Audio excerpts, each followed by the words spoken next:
우리가 지금까지 요한복음에 이어서 이제 사도행전을 우리가 함께 10개월 동안 말씀을 듣고 말씀을 묵상하며 이 자리에 왔습니다.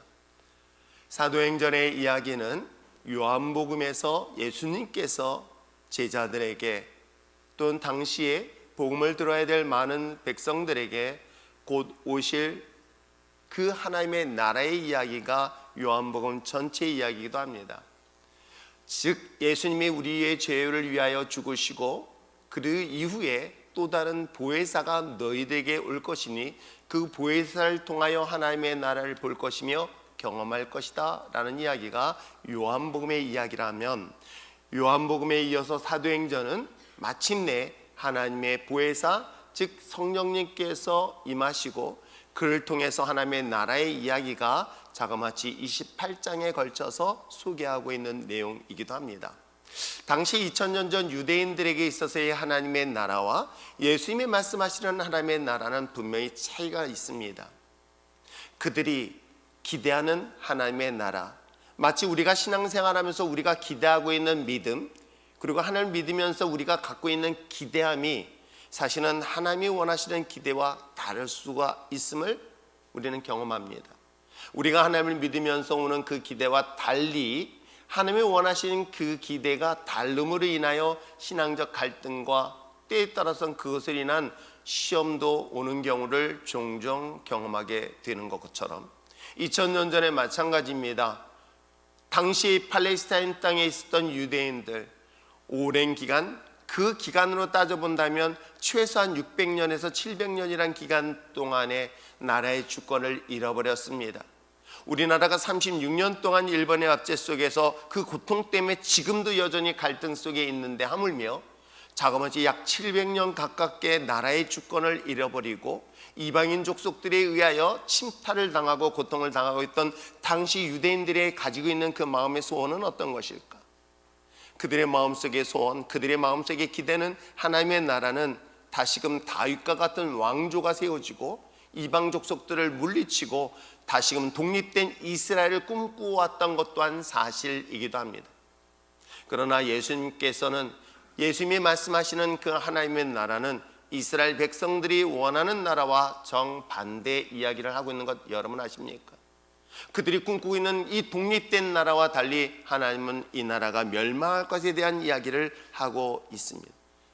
그래서 AD 70년에 이스라엘은 진짜로 멸망해서 나라 존재가 흩어져 버렸던 것. 그렇기 때문에 예수님이 말씀하시는 그 하나님의 나라가 과연 어떤 것일까라는 자세한 이야기가 사도행전에서 기록되어져 있는 것입니다. 예수님께서 십자가에 죽으시고 3일 만에 부활 승천하신 후 다른 보혜사 성령님을 마가에 몰인 자들에게 임하신 후에 하나님의 임하시는 나라, 하나님의 나라의 증인들이 그 증인의 경험을 통해서 예루살렘, 유대, 사마리아 땅끝까지 복음을 전하며 하나님의 나라가 이렇습니다 라고 외쳤던 이야기가 사도행전의 이야기이기도 합니다. 그래서 오늘 본문에 기록되어 있는 것처럼 사도행전은 28장으로 끝났습니다. 그러나 이 사도행전은 28장으로 끝나는 이야기가 아니라 여전히 그 이후에 29장의 이야기를 계속 써 내려가야 될 몫은, 사명은 저와 여러분에게 있다는 것 잊지 마시기를 부탁드립니다. 여러분, 이 사도행전에서 이 사도라는 단어의 뜻이 무엇인지 아십니까?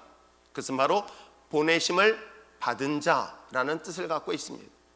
그러므로 하나님의 나라를 경험하고 구원받은 저와 여러분, 비록 우리는 이 세상에 살고 있지만 하나님의 나라에 속한 자로서 사명을 가지고 세상 속에 흩어져서 하나님의 복음의 역사를 계속 외치고 전해야 될 저와 여러분이 바로 사도로 부르심을 받았다는 것 또한 잊지 마시기를 부탁드립니다.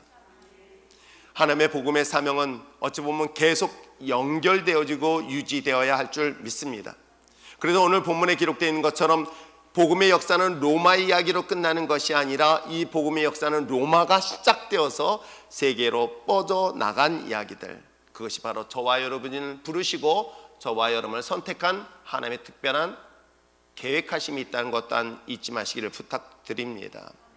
바울은 로마에 입성한 지 우리가 본문에 기록된 것처럼 약 AD 60년에 로마의 포로로 끌려갔습니다. 죄인의 모습으로 압송을 되었습니다.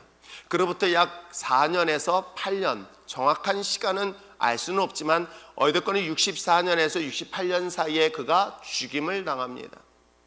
로마의 포로로 압송되었어요. 죄인의 모습으로 압송되었지만 그곳에서 자유롭게 복음을 전하며 약 4년에서 약 8년이란 기간 동안에 바울은 끊임없이 복음을 전하였고, 이 복음의 역사가 결국 세계 선교의 역사의 씨앗이 되었다는 것 또한 여러분이 기억하셔야 할 것입니다. 순교하 전까지 바울은 로마에서 복음을 전하였던 그 열정은 무엇 때문이었을까? 그것은 바로 하나님의 나라를 소유한 자가 갖고 있는 특징이라는 것이겠죠. 물론 세상에선 세상 사람들이 나름대로 열정을 가지고 세상의 성공을 향하여 열심히 달려가는 사람들 또한 있을 것입니다. 그러나 여러분 어떻습니까? 세상은 결코 만만치가 않습니다. 그런데 놀랍게도 세상 사람들은 특정한 몇몇 사람들, 능력 있는 사람, 유능한 사람들은 그 열정을 가지고 세상에서 사람들로의 주목을 받고 있지만 성경 속에 기록된 수많은 사람들, 특별히 무명한 사람들인 거예요. 어찌 보면 세상 사람들과 비교했을 때 부족할 수도 있습니다. 그러나 보혜사 성령을 경험하고 하나님의 은혜를 경험하고 하나님의 나라를 경험한 사람들에게는 그 열정을 통하여 세계 역사를 바꿔나갔다는 것 여러분 아십니까? 세상 사람들은 스펙을 가지고 세상을 변화시키려고 노력합니다. 그러나 하나님의 복음을 가진 자들은 비록 세상의 스펙이 부족하다 할지라도 하나님의 역사의 주역으로 쓰임받는 이야기는 사도행전 29장의 이야기로 계속되어질 줄 믿습니다. 오늘 사랑하는 성도 여러분, 그런 복음의 열정을 가지고 여러분의 심장을 계속 뛰며 나갈 수 있는 저와 아름다운 믿음의 자녀 되어줄 부탁드립니다. 예루살렘을 뛰어넘어 당시의 세계의 수도였던 로마를 향하였던 이 복음에 대한 바울의 열정, 그것은 하나님의 특별한 섭리요 계획이 있을 줄 믿습니다. 그러기에 저는 율전 성도의 그리스도인들, 비록 수원에서 본다면 가장 외곽되어지고 작은 도시라고 말하기에는 읍도 안 되는 작은 마을이기도 합니다.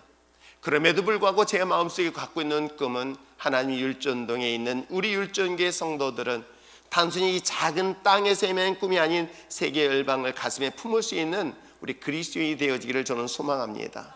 세계를 품을 수 있는 우리 젊은 청년들이 되어지길 바라고, 우리 청소년들이 되어지길 바라고, 여전히 비록 나이가 있을지라도 우리 모두가 세계를 여전히 가슴에 품을 수 있는 그런 아름다운 믿음의 거룩한 주의 백성 되어지기를 부탁드립니다. 사도행전에서 하나님의 나라, 우리가 지금까지 살펴봤던 28장을 전체적으로 정리를 하려고 합니다. 지난 10개월 동안 이 사도행전을 통해서 전해주고 싶은 중심된 메시지는 무엇이며, 그리고 이 중심된 메시지를 통하여 우리는 또 다른 29장을 써내려갈 때에 과연 이 복음에서 이야기하고 있는, 성경에서 이야기하고 있는, 사도행전에서 이야기하고 있는 하나님의 나라의 특징은 무엇일까? 첫 번째는 말씀드린 것처럼 하나님의 나라는 작은 어떤 한 마을에서 출발한 것 같지만 마가의 다락방에서 그 좁은 그 냄새나는 골방 같은 데서 출발한 것 같지만 하나님의 거룩한 나라는 세계 열방을 품을 수 있는 비전을 꿈꾸고 있는 이야기가 사도행전의 이야기고 하나님의 나라의 이야기이기도 합니다. 말씀드린 것처럼 마가의 다락방에서 120명이 모였습니다. 그곳에서 성령의 강림의 사건 이후에 하나님의 나라를 소개하고 있는 이야기가 사도행전의 이야기이기도 합니다. 분명 그들에게는 세상에 경험할 수 없는 놀라운 기적들을 경험했습니다. 새로운 언어, 한 번도 경험하지 못했던 언어, 방언을 통해서 언어가 소통되어지는 것들을 경험했으며, 사도행전에서 얼마나 많은 표적과 기적의 역사가 예수님 이후에도 일어나고 있다는 이야기들이 성경 속에 기록되어 있는 것 여러분 아십니까? 예수님이 지나가는 그 자리마다 죽은 자가 살아나기도 하고 병든 자가 살아나기도 하고 오랫동안 육신의 질병에 고통당하는 자들이 예수님을 통하여 치유되어진 이야기들은 마태, 마가, 누가, 요한복음에 기록되어져 있습니다. 그러나 예수님이 특별한 능력을 갖고 있고 하나님이시기 때문에 그런 능력으로만 끝나는 것이 아니라 그 하나님의 보혜사 성령을 소유한 저와 여러분에게는 똑같이 예수님의 행했던 표적과 기적은 지금도 계속되어지는 이야기가 사도행전의 이야기이기도 합니다. 그래서 그들이 가지고 있었던 그 하나님의 있는 은혜를 소유하고 경험하고 나눈 이야기. 그러나 하나님의 복음의 능력은, 그 하나님의 나라는 그것이 자신에 있는 그 작은 삶의 공동체 안에서만 머무는 것이 아니었음을 이야기하고 있습니다. 하나님의 복음의 능력은 이 마가의 다락방에서 출발했었지만 이 복음의 능력은 놀랍게도 세계로 확산되어지는 놀라운 역사가 있음을 성경을 통해서 우리에게 소개를 하고 있는 것입니다. 그렇게 바울은 로마서에서 이렇게 이야기를 하고 있습니다. 로마서 1장 15절에 그러나 나는 할 수 있는 대로 로마에 있는 너희에게도 복음을 전하기를 원한다라고 바울의 마음속이 뜨겁게 타오를 수 있었던 것입니다. 그래서 이 복음은 내가 부끄러워하지 아니하는 것은 모든 믿는 자에게 구원을 주시는 하나님의 능력이 있음을 선포하면서 그것이 유대인뿐만 아니라 헬라인에게도 동일하게 일어나고 있음을 바울은 담대하게 선포할 수 있었던 것입니다. 그렇습니다. 복음을 믿는 자들에게는 유대인뿐만 아니라 헬라인도 이방인들도 하나님의 거룩한 복음의 자녀가 될 수 있음을 선포할 때에 바울은 그 말씀을 붙잡고 여전히 로마를 향하여 세계를 향하여 복음을 전할 수 있었던 것은 아니었을까?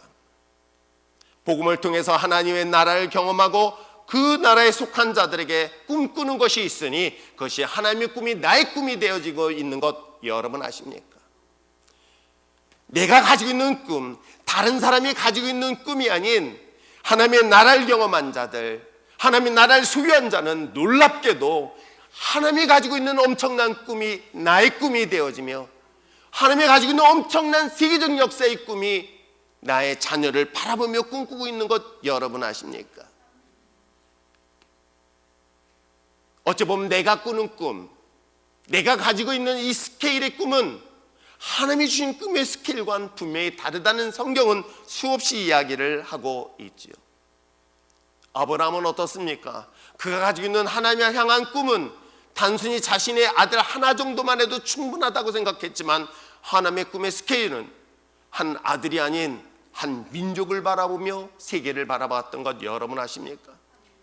요셉도 그 중에 꿈의 사람인 요셉도 마찬가지 아니었습니까? 형제들보다 그 형제들보다 더 힘이 센 정도만 생각했지 하나님은 그 꿈을 이루시기 위해서 애굽이라는 가장 강대국 나라에 국무총리로까지 세울 줄이야 누가 알았겠습니까? 그러므로 사랑하는 성도 여러분, 하나님의 나라를 경험하고 하나님의 나라를 소유한 자는 여러분이 생각하는 그 정도의 스케일의 꿈이 아닌 하나님의 놀라운, 우리가 상상할 수 없는 엄청난 꿈을 소유하는 놀란 역사가 임하게 될 줄 믿습니다. 그래, 나는 내 가족만 구원받으면 되겠지라고 하지만 하나님은 그 꿈을 더 넓게 더 넓게 세상을 바라보며 세계 열방을 향하여 저와 여러분을 사용하실 줄 믿습니다. 여러분, 저는 이 꿈이 여러분 자녀들 향해서도 마찬가지 아닐까요? 하나님, 그렇습니다. 내가 생각하지 못한 이 꿈, 내가 마치 생각할 수 있는 이 제한된 꿈이 우리 자녀들을 바라보면서 세계 열방을 가슴에 품을 수 있는 그런 놀라운 하나님의 나라의 꿈을 소유하며 나갈 수 있는 저와 여러분 되시길 다시 한번 주님의 이름으로 부탁드립니다. 저에게도 그런 꿈이 있습니다. 하나님, 저들을 우리 율전의 신앙 공동체를 통하여 이 율전 지역뿐만 아니라 하나님 세계 열방을 향하여 나갈 수 있게 하게 하시고 수원 지역에서 우리가 속해 있는 이 율전 지역이 하나님 모든 사람이 주목할 수 있는 거룩한 땅이 되게 하여 주시옵소서. 이런 소망을 가지고 지금 25년 동안 기도해 왔으며 반드시 그 꿈의 역사를 이루게 될 줄 믿습니다. 우리 교회 출신 아이들 중에서 엊그저께 인사를 왔는데 성대를 입학하고 공부했다는 소식에 얼마나 감사했는지 그 친구한테 그런 얘기를 했습니다. 너는 지금 요 작은 것을 바라보지 말고 좀 더 넓은 세계를 바라봤으면 좀 좋겠다. 더 큰 세계를 바라봤으면 참 좋겠다 라고 이야기를 해줬습니다. 사랑하는 성도 여러분, 여러분에게도 그 하나님이 주신 그 꿈과 비전을 품고 세상을 바라보며 선포하며 나갈 수 있는 저와 여러분 되시길 바랍니다. 이것이 하나님의 나라를 소유한 자의 꿈이었던 거예요. 바울에게 주셨던 꿈이 바로 저와 여러분의 꿈이 될 줄 믿습니다. 또 하나 사도행전에서 이야기하고 있는 하나님의 나라의 특징은 무엇일까요? 저는 말씀을 묵상하면서 특별히 하나님의 복음을 증거하고 복음의 사명을 감당하고 하나님의 나라의 꿈을 꾸는 사람들에게는 바로 하나님의 믿음의 동역자들과 동행하고 있다는 사실을 잊지 마시기를 부탁드립니다. 이번 새해일의 기간 동안에 우리가 함께 금식하며 기도하는 신앙의 공동체, 나 하나만의 개인의 기도 제목이 아닌 우리 옆에 있는 지체를 같이 합하며 고통을 나누며 같이 사랑을 나누기 위한 이 신앙의 공동체, 바로 그것이 하나님이 기뻐하는 교회 공동체요, 하나님이 임하시는 거룩한 역사가 임하는 그런 나라의 역사일 줄 믿습니다. 하나님의 나라는 분리와 갈등과 다툼이 아닌 연합과 동역, 동일, 함께하는 놀라운 특징이 있다는 것 여러분 아십니까? 그러므로 사랑 성도 여러분, 나홀로 신앙생활 하지 않는 저와 여러분 됐으면 참 좋겠습니다. 나홀로 신앙생활하는 것은 반드시 기억할 것은 사단의 밥이 될 수 있음을 또한 잊지 마시기를 부탁드립니다. 말씀드린 것처럼 사도행전은 바울이 하나님의 나라를 경험한 이후에 사도 바울을 하나님께서 특별히 주목하고 그 샘플로 사용하시는 거예요. 그런데 그를 통해서 3번의 선교 여행을 떠나게 됩니다.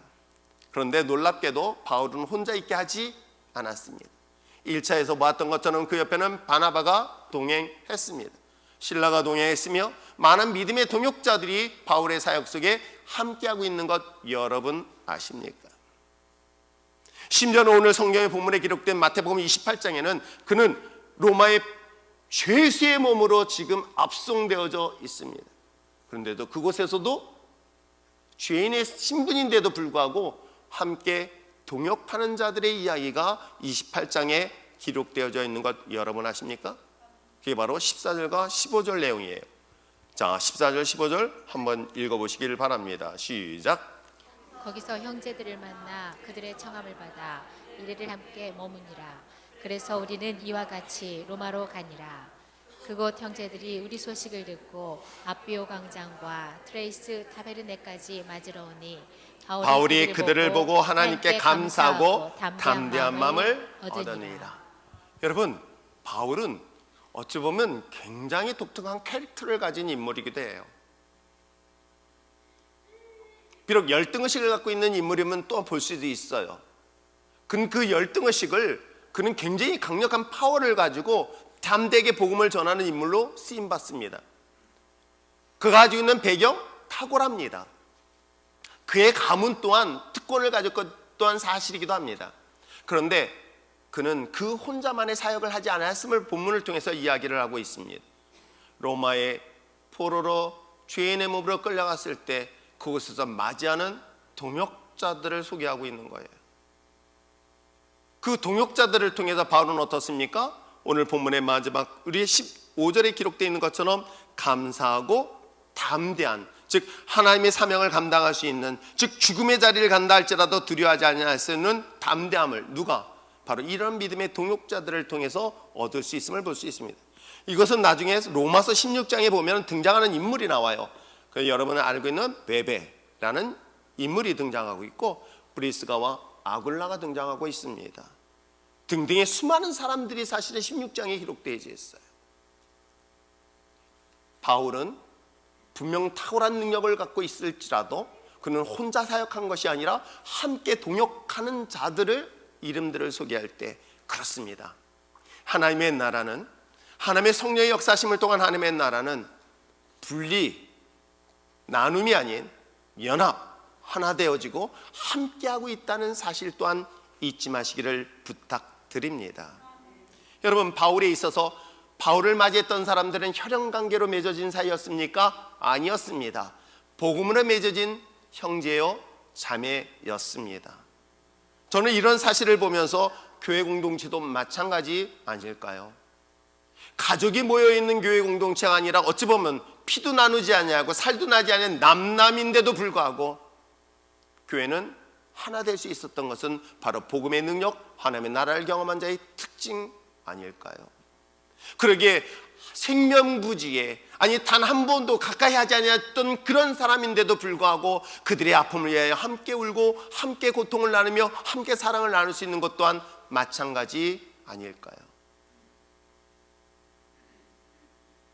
갈등과 다툼, 분쟁이 있을 때에 먼저 여러분의 손을 내미시기를 바랍니다. 아픔과 상처가 있을 때에 먼저 용서할 수 있는 저와 여러분 되시기를 부탁드립니다. 그것이 바로 하나님의 나라를 통치 아래 있는 거룩한 믿음의 자녀이기 때문에 그렇습니다.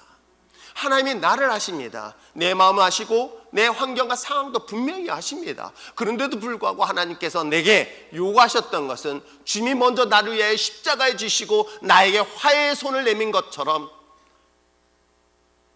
누군가의 고통과 아픔을 향하여 먼저 손을 내밀고 용서하고 사랑할 수 있는, 이게 바로 하나님의 나라의 다스리는 특징이라는 것을 성경을 통해서 소개를 하고 있는 것입니다. 그러기에 저는 꿈꾸고 있는 것이 있다고 한다면 바로 초대교회를 꿈꾸며 교회를 개척했던 건 다 사실이기도 합니다. 율전교회가 초대교회처럼 복음으로 인하여 하나님의 나라가 임함으로 인하여 아픔도 슬픔도 삶을 함께 나누는 생명의 신앙 공동체가 되어지기를 저는 기도하고 또 기도해 왔습니다. 그러기에 율전교회는, 아니 하나님의 몸된 교회는, 정말 하나님의 꿈꾸고 하나님의 이 땅 가운데 완성되어지기를 원하는 교회는 다툼과 미움이 아닌 사랑으로 하나 되어질 수 있어요. 사랑으로 하나 되어짐으로 인하여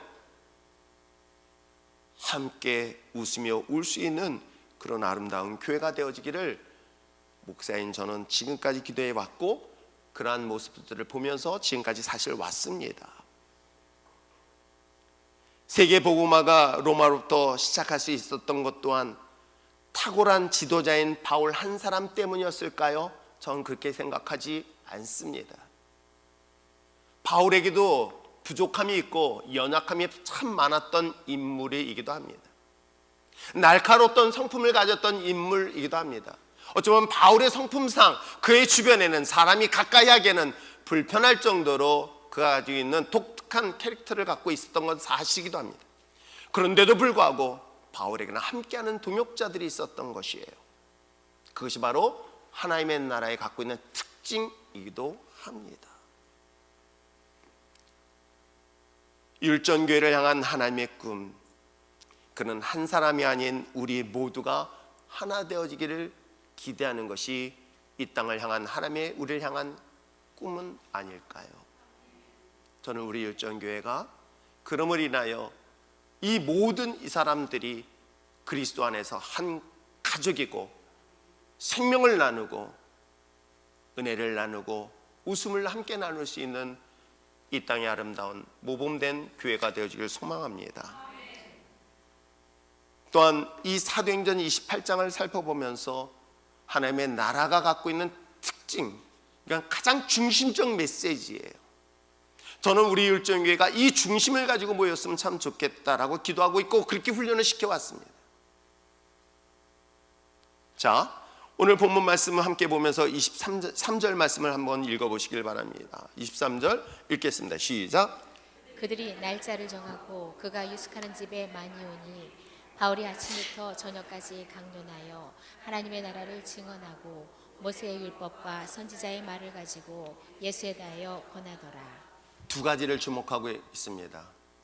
바울이 지금 죄인의 몸으로 언제 죽을지 모르는 그런 재판을 앞두고도 여전히 그 모인 사람들에게 외치고 전했던 것이 무엇이었습니까? 하나님의 나라 그리고 예수 그리스도였던 것이에요.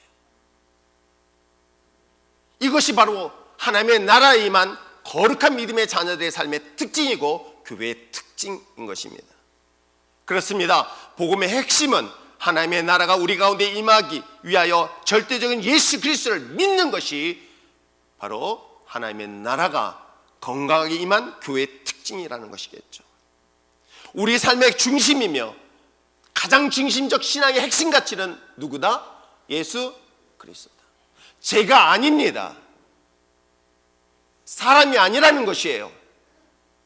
여러분이 비록 이 교회에 혹시라도 저를 보고 오시지 마시고 주님을 보시고 주님의 십자가를 바라보며 나갈 수 있는 저와 여러분 되시길 부탁드립니다.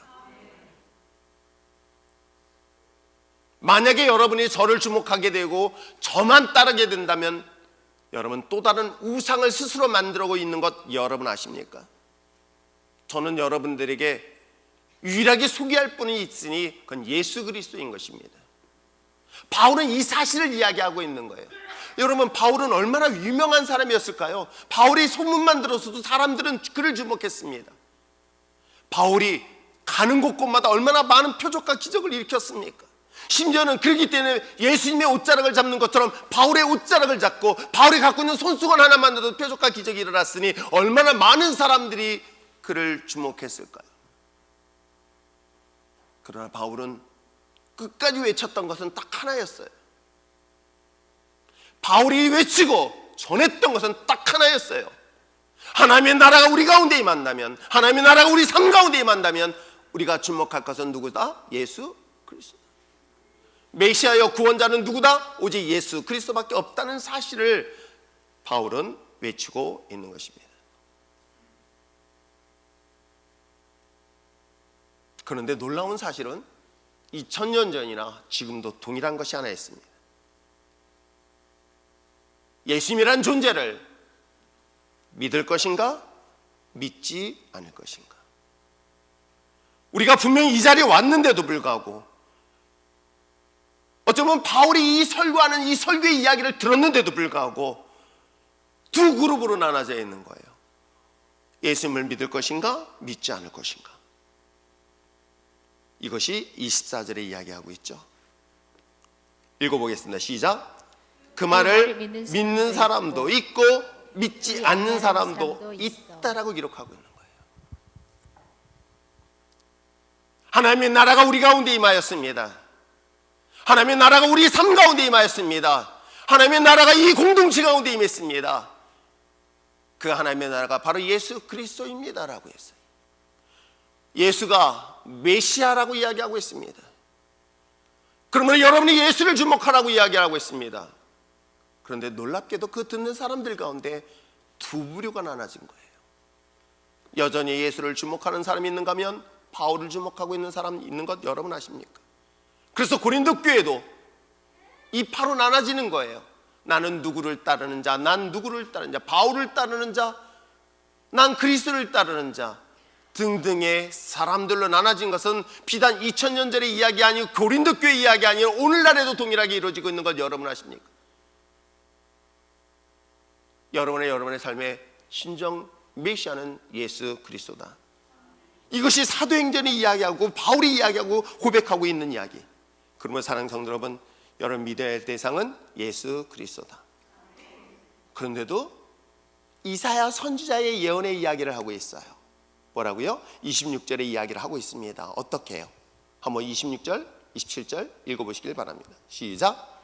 일러스되 이 백성에게 가서 말하기를 너희가 듣기는 들어도 못하며 깨닫지 못하며 보기는 보아도 도무지 알지 못하는도다. 보아도 알지 못한다.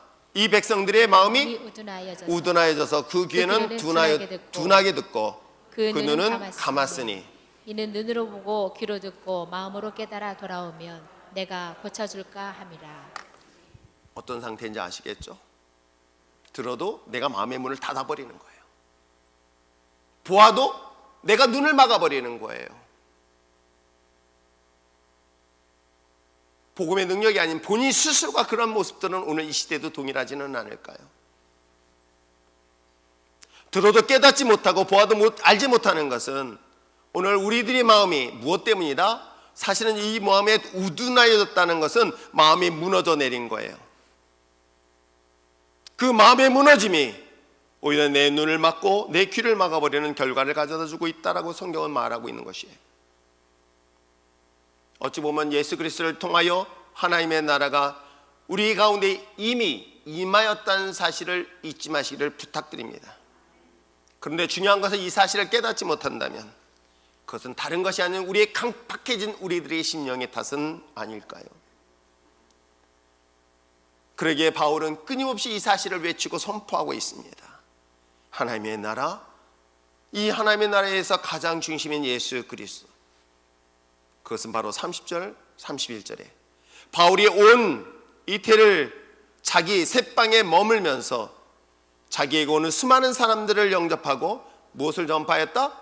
하나님의 나라를 전파하며 뭐예요? 주 예수 그리스도에 관한 모든 것을 담대하게 거침없이 가르쳤다. 이것은 지금도 계속돼야 될 이야기는 아닐까요? 그것은 계속 우리가 해야 될 사명은 아닐까요? 우리는 이 바울이 그리고 이 서신서에 기록된 이 사도행전에 기록된 것처럼 28장에 이어서 우리는 29장을 계속 써내려야 될 사명을 가진 사도들입니다. 그건 저와 여러분 다 동일한 것입니다. 저만이 아닌 그건 우리 모두 다 하나님의 나라를 경험한 모든 사람들의 몫이고 사명인 것입니다. 그 하나님의 나라를 경험한 저와 여러분, 그 복음의 은혜를 경험한 그리스도인이라고 한다면 여러분, 이런 사도행전 1장 8절의 역사가 나의 마음속에 거룩한 부담감으로 와야 되지는 않을까요? 사도행전 1장 8절 말씀을 다시 한번 읽어보시기를 바랍니다. 시작. 오직 성령이 너희에게 마시면 너희가 권능을 받고 예루살렘과 온 유대와 사마리아와 땅 끝까지 이르러 무엇을 하라? 내 증인이 되라. 증인이 되리라 하시니라. 그렇습니다. 성령이 너희에게 마시면 하나님의 거룩한 나라가 우리 가운데 임하신다면 우리는 예루살렘을 떠나 저 세계의 열방을 향하여 가슴에 품고 주의 나라를 선포하며 나가야 될 것이 바로 저와 여러분의 주어진 사명인 것 잊지 마시기를 부탁드립니다. 하나님의 증인된 삶, 그것은 우리의 선택이 아닌 하나님의 명령이기도 합니다. 그러므로 사랑하는 성도 여러분, 사도행전 전체를 우리가 다시 한번 묵상하면서 그래, 예수님이 날 위하여 죽으시고 부활하셨기에 나의 온전한 주인은, 나의 삶의 참된 주인은, 나의 진정한 메시아는 예수 그리스도, 그 예수 그리스도를 통해 하나님의 나라를 경험하고 그 은혜를 경험한 사람이라고 한다면 여러분은 여러분의 꿈의 스케일, 여러분이 가지고 있는 기도의 제목도 달라져야 되지는 않을까요? 그러므로 하나님의 나라의 증인은 세계의 열방을 가슴에 품고 기도하며 선포하며 나가는 저와 여러분 되시기를 부탁드립니다. 그러나 때로는 그 복음을 전함에 있어서의 두려움이 있을 수 있습니다. 그럴 땐 여러분, 나와 함께하는 주변의 사람들이 나의 믿음의 동역자라는 사실 잊지 마시기를 부탁드립니다. 부부가 살면서 정말 성격이 다른 사람들의 부부들을 참 많이 봐요. 취향도 다르고 성품도 다르고 저희 부부도 마찬가지입니다. 그런데 그걸 맞춰가는 게 아니라 조화를 이루며 살아가는 것 여러분 아십니까? 저는 교회도 마찬가지라고 생각해요. 마음에 통하는 사람만 아니라 마음에 안 통한 사람도 왜 하나님께서 이 공동체 속에 보내줬을까요? 그걸 통해서 나의 좋은 믿음의 동역자가 되라는 뜻 아닐까요? 여러분, 서로 달라요. 성품도 달라요. 기질도 달라요. 그런데 하나 될 수 있는 게 딱 하나 있다면 그 안에 누가 있다? 예수 그리스도가 있기 때문에 하나가 될 수 있는 거예요. 바울과 바나바 성품은 완전히 다릅니다. 한 사람은 일 중심의 사람이에요. 한 사람은 사람 중심의 사람이에요. 근데 그 둘이 연합할 수 있었고 함께 동역할 수 있었던 이유는 뭐 때문인지 아십니까? 바로 그 안에 십자가가 있었기 때문인 거예요. 그 안에 예수가 있었기 때문에, 그 나라 하나님의 나라가 있었기 때문에 서로 다르지만 조화를 이룰 수 있었던 것입니다. 저는 그런 공동체를 꿈꾸고 있어요. 함께 동역하는 저와 여러분, 저 역시도 기도하고 있습니다. 하나님, 목회자인 제가 외롭지 않도록 믿음의 동역자들과 함께 할 수 있게 해달라. 함께 운명을 나누고, 그래서 친구처럼 함께 웃고 울며 복음의 삶을 감당할 수 있는 동역자들 여러분일 줄 믿습니다. 그렇게 외롭지 않아요. 아멘 한 사람들만인 것 같아. 그러게 때에 따라서는 외롭다라고 생각될 때가 사실은 있어요. 물론 거기에는 하나님이 위로하시면 되어 있지만, 그런데도 불구하고 하나님, 내가 이 사명을 지금까지 감당할 수 있었던 것은 저의 손을 꼭 붙잡아 주시면서 오늘도 저에게 사탕을 주시는 그런 분이 있었기에 저에게는 너무나 귀한 분들이에요. 말을 징그럽게 안 들어가지고 예배 시간 온지 안 온지 맨날 안 오면 두들겨 패는 그 사랑하는 딸도 저에게는 믿음이 귀한 동역자였던 거예요. 그러므로 우리 사랑하는 성도 여러분, 하나님의 나라가 임한 이 교회, 하나님의 꿈을 꾸며 그 믿음의 동역자가 바로 나의 옆에 있다는 것 잊지 마시고 주님 앞에 나올 수 있길 바랍니다. 더 나아가서 하나님의 다스리는 나라, 이 나라를 꿈꾸며 땅끝까지 하나님의 나라에 확장되어지는데 귀하게 쓰임받는 저와 여러분 됐으면 참 좋겠습니다. 그러기에 무슬림만 살고 있는 저 빨렘방, 갈 수 없는 기독교인들이 그곳에서 또 다른 꿈을 꾸고요, 더 나아가서 하나님의 나라가 이 율전당이 아닌 저 세계 열방을 향하여 꿈꾸고 있는 것 또한 하나님이 우리에게 주신 꿈 아닐까요? 그리하여 여전히 이 성경 속에 마무리되지 않은 사도행전의 29장을 이제 우리 율전의 신앙 공동체가 함께 꿈꾸며 성취하며 일어나기를 소망합니다. 그냥 이 안에서만 머무는 것이 아니라 하나님 비록 이곳에 있을지라도 우리의 꿈은 저 세계를 향하여 오직 예수 그리스도를 전하는 자가 쓰임받을 수 있도록 우리 모든 그리스도인 되어지기를 주님의 축복합니다. 기도하겠습니다.